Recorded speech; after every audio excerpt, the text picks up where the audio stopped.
Thank you for joining us. Today we are talking with Taylor and Maia of New Choices, our domestic violence intervention program.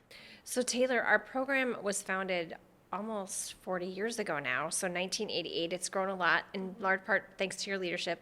Can you just share a little bit about what the program is? Yes, so as you mentioned, we began the program in 1988, and back then we only offered services for men, and we expanded to offer a women's program in 2009, and today we offer 5 men's group and 1 women's group, and our program really focuses around intimate partner violence, so it's for individuals who have used violence in their intimate relationships. Most of the folks we serve are court ordered, but we do have some that are referred through social services or some folks that do voluntarily come on their own because they recognize that maybe I'm not being the healthiest in my relationship. You also moved into a new space, which you're very excited about. So what has that meant to your clients and team?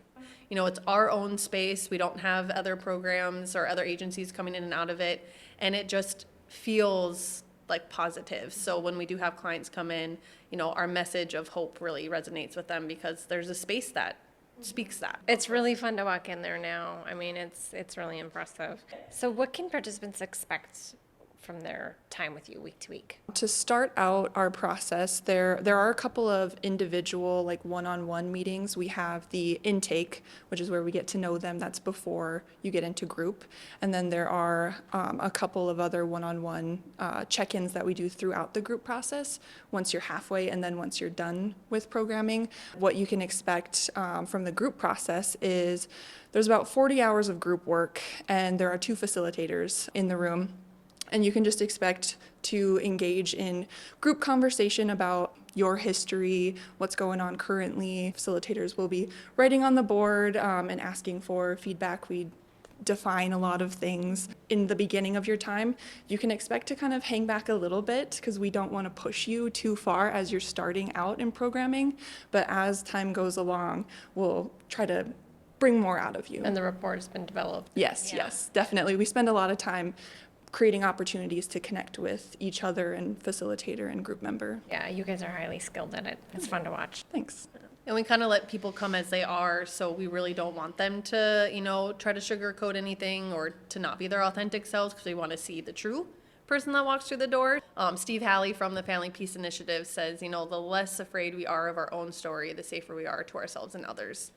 And so to really be able to recognize, you know, what I've done, the impact that I've had is a huge ask that we ask of the participants when they come, but also when we can accept what we've done, we can choose to be better in the future. So last year we had 120 men and 25 women participate in group. These clients are the parents and guardians of over 200 kids, I believe is what our last time we checked. What are some of the long-term impacts that the program has for the whole family? In groups, we talk a lot about parenting and caregiving. Recently, we went to the Clothesline Project. The group goes to the Clothesline Project, and we challenged them to make a shirt that is from the perspective of their children. That's very impactful for them. Also, in the partner contacts that I do, I get to hear how their parenting has changed a little bit. So we don't get to hear directly from the children, but just from the conversations that we have and the activities that we do, I feel like it's implied that there is some impact on them. And all of the people that come to our program, one of the main pieces of feedback that they have is that they wish that they would have learned this when they were children. Well, and we know that a majority of the folks coming through this program experience trauma themselves as kiddos. Taylor, you have a couple of different ways that you measure success. What have been some recent trends and outcomes that you're really proud of? One kind of thing that we always celebrate as a program is just the feedback we get from participants. You know, when we have an exit interview with them where we ask them, you know, what changes have you made? What have you been taking from group? And just really hearing from them in that time. You know, I've really noticed this in myself. I've really applied this, and just kind of seeing that changing group is always good. But I think also a big kudos to Maia and Amber who do our partner contacts, you know, actually hearing from the partners positive things that they've seen. So we always tell folks, you know, success looks different, and we're not saying that after you attend your 20 to 27 sessions that things are going to be, you know, fixed per se. We always say this is the first step in your New Choices journey.